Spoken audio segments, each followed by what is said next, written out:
A visão é um fator indispensável para quem quer construir o futuro. E a verdade é que uma visão que antecipa estações, ela vê antes de algo acontecer. Mas uma visão natural, ela vê depois que algo já aconteceu.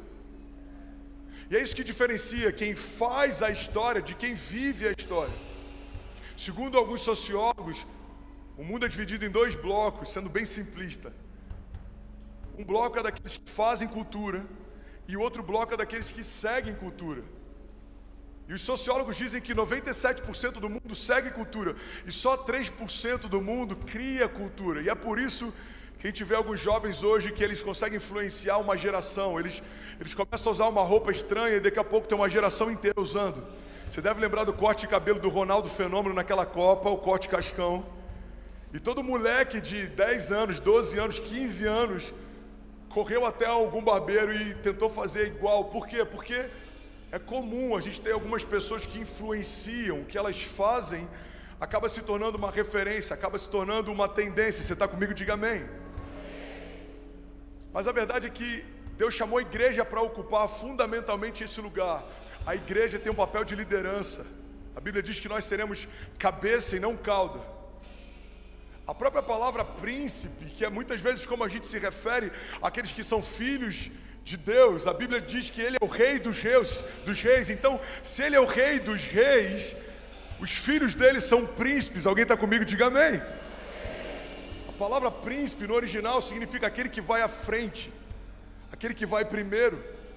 Então, fundamentalmente, a tua jornada de fé precisa ser escrita através de estações em que Deus vai te levar a lugares que ninguém foi, de que Deus vai te mostrar coisas que para ninguém Ele mostrou, de que Deus vai falar com você coisas que ninguém ouviu. Você está comigo? Diga amém. E como que a gente chega lá? Através de uma visão para construir o futuro. Eu quero falar sobre duas coisas fundamentais para a gente viver os milagres que Deus tem para nós. O primeiro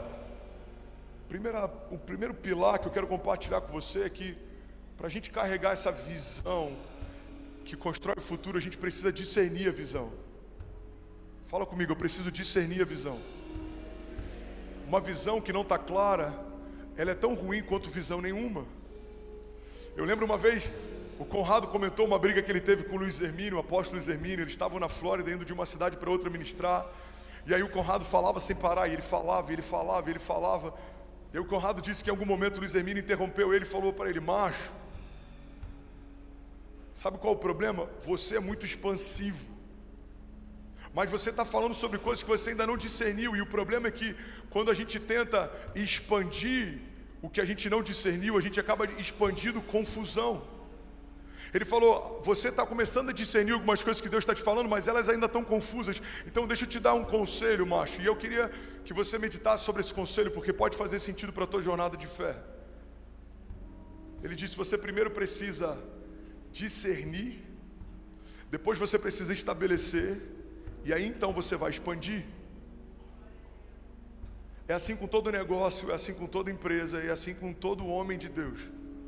Porque se eu começo a expandir antes de discernir, eu posso expandir confusão.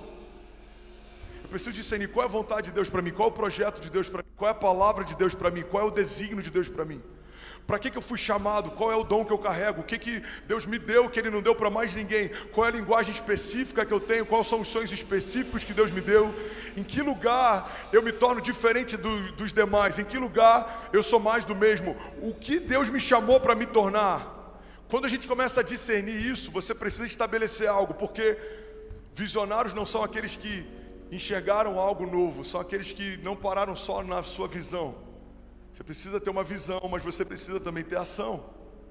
Então depois que você discerne, você precisa estabelecer algo. É isso que separa pessoas que tiveram uma boa ideia de pessoas que mudaram a história. Boas ideias nascem todos os dias, mas o que muda a história é quando alguém sai do campo das ideias e começa a criar novas realidades. Você está comigo? Diga amém. Todo mover, toda revolução, ela começou com uma boa ideia, mas ela teve muita energia impressa para que ela fosse estabelecida como uma realidade. Todo avivamento, toda revolução, toda construção, Ela começou com uma ideia, mas alguém precisou não só discernir, mas estabelecer. E depois que você estabelece, você precisa ir para o próximo passo, que é expandir. Deus não te chamou para viver algo comum, Deus te chamou para viver algo sobrenatural. Porque a partir do momento que eu entendo que tudo que eu vivo em Deus é uma expressão de quem Deus é e do que Deus pode, eu preciso parar de sonhar coisas na minha medida, eu preciso começar a sonhar coisas na medida de Deus, porque o que é difícil qualquer um faz, o que é impossível só Deus faz. E em vários momentos, eu já falei isso, eu quero relembrar, a gente está confundindo o Deus do impossível com o Deus das coisas difíceis. Não, Deus não é o Deus das coisas difíceis. As coisas difíceis, qualquer homem com uma boa estratégia faz.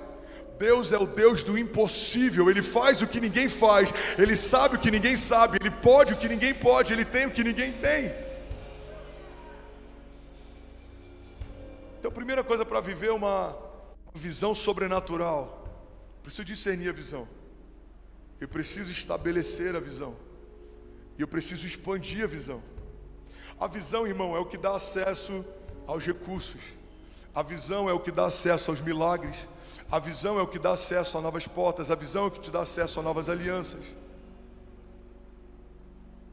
Sabe, a visão, ela é tão poderosa que ela já carrega dentro de si tudo que você precisa para que ela se torne uma realidade. A visão é como um pack, é um conjunto completo. Deus nunca vai te dar uma visão para algo que Ele não te der ferramentas para chegar lá.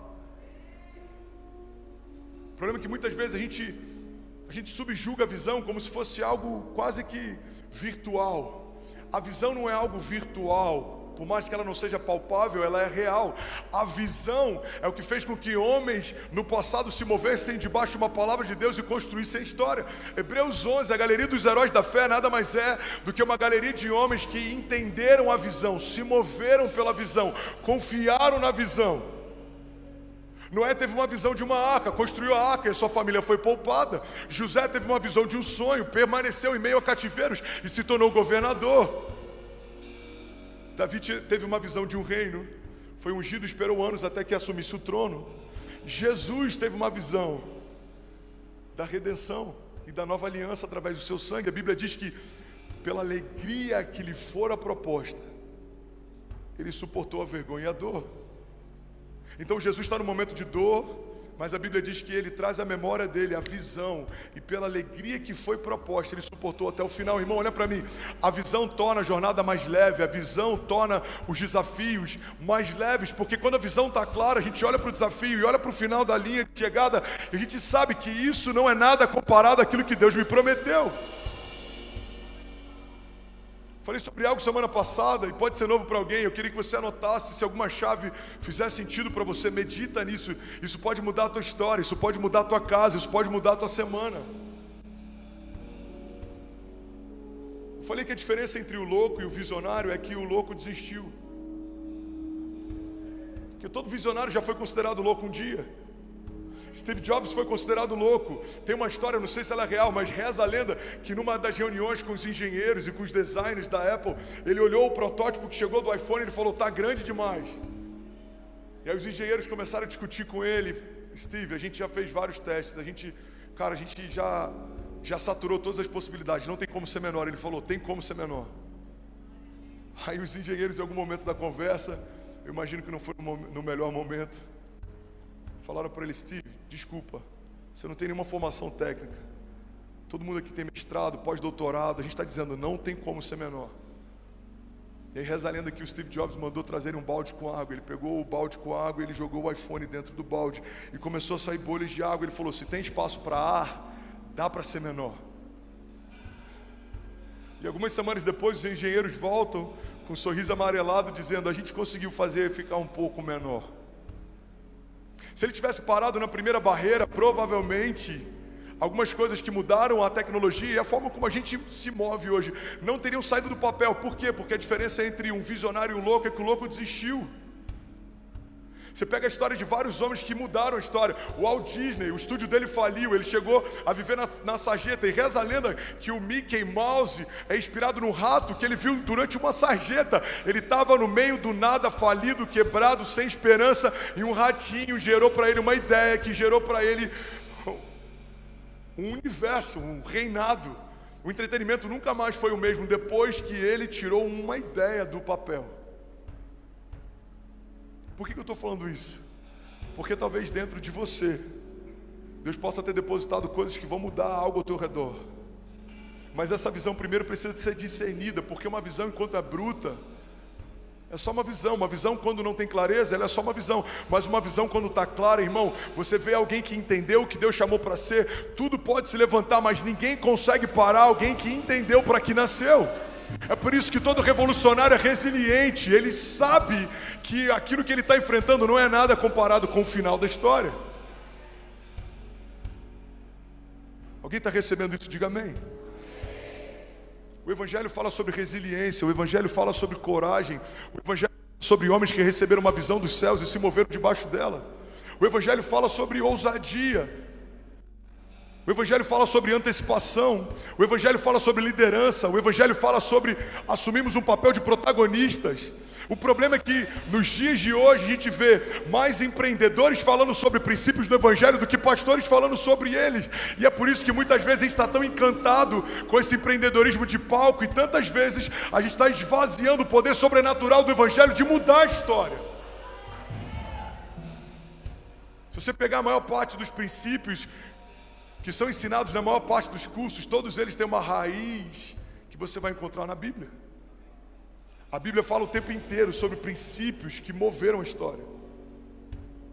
Então, se você quer viver algo sobrenatural, se você quer viver o que ninguém viveu, se você quer que Deus te leve a lugares que você ainda não foi, você precisa, em primeiro lugar, declara isso comigo, diga: eu preciso discernir a visão.